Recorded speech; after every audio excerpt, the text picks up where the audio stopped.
หน่วยผักของว่าการเมืองปทุมพรประเมินหน่วยผักปลอดไซเข้มแข็งนักแน่นประจำปี 2025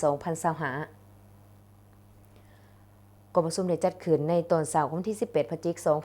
2025นี้อยู่ที่ห้องประชุมของหองว่าการเมืองโดยการให้เกียรติเป็นประธานของสหายแก้วตาหยะวงศาห้องเลขาพรรคเมืองประธานองค์การกวดกาพรรคลัดเมืองข่าวหัวมีสหายสมจิตแพ่งสวัสดิ์กรรมการพรรคแขวงเลขาคณะบริหารงานพรรคเมืองสหายคำสอนกิตติพันธ์กรรมการพรรคเมืองเลขาหน่วยพรรคหัวหน้าหองว่าการเมือง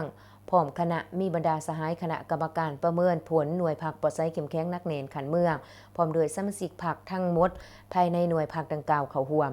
ในกองประชุมสหายคำสอนกิตติพันธ์กรรมการพรรคเมืองเลขาหน่วยผักหัวหน้าของว่าการเมืองได้ผ่านบทสรุปการก่อสร้างหน่วยผักปลอดไซเข้มแข็งนักแน่นประจำปี 2025และทิศทางแผนการปี 2026ในต่อหน้า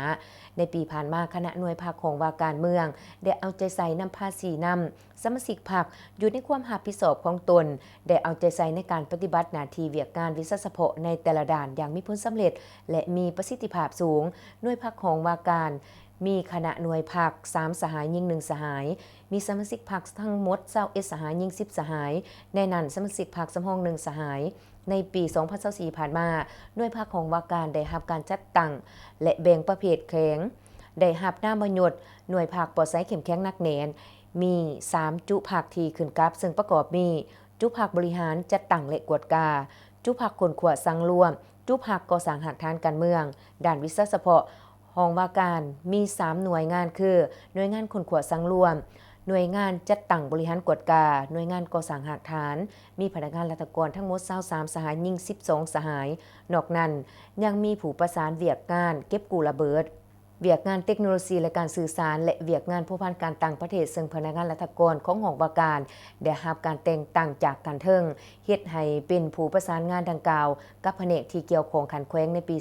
2025ได้ตีราคาการประเมินราชการของหองว่าการจัดประเภทได้ดีหลายกว่าหอยส่วนหอยจากนั้นคณะกรรมการประเมินผลหน่วยผักปลอดไซเข้มแข็งนักแน่นขันเมืองและสมาชิกผักภายในหน่วยก็ได้ประกอบคำเห็นต่อบทสรุปและบทสำรวจการภาพรวมของคณะหน่วยผักเพื่อเฮ็ดให้บทสรุปมีความอุดมสมบูรณ์ขึ้นเติมเพื่อนำเสนอคณะผักขันเทิงคนขัวอนุมัติเป็นหน่วยผักปลอดไซเข้มแข็งนักแน่นในปีต่อไป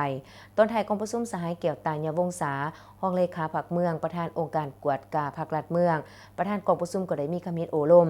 ซึ่งได้แสดงความหยองย่อส้มเซยต่อผลงานและผลสำเร็จในการจัดตั้งปฏิบัติเวียกงานในต่อหน้าในระยะ1ปีผ่านมาพร้อมนั้นยังได้เน้นนักให้คณะหน่วยภาคต้องเพิ่มทวีความรับผิดชอบต่อการนำพาสีนำสมาชิกพรรคโดยศึกษาอบรมการเมืองแนวคิดนำเอาแนวทางนโยบายของพรรคนิติกรรมต่างๆของรัฐมาเผยแผ่เสื่อมซึมให้สมาชิกพรรคเป็นปกติและต่อเนื่องยกสูงความรับผิดชอบต่อหน้าที่การเมืองเวียกงานวิศวเฉพาะที่ได้รับการมอบหมายอย่างมีปฏิสารเป็นเจ้าการยกสูงความรับผิดชอบในการจัดตั้งปฏิบัติกฎระเบียบของพรรคเอาใจใส่ปรับปรุงก่อสร้างพรรคไปตามหาหลักการ3ทิศนำและ3ลักษณะของพรรคเพิ่มทวีความสามัคคีเป็นเอกภาพในหน่วยพรรค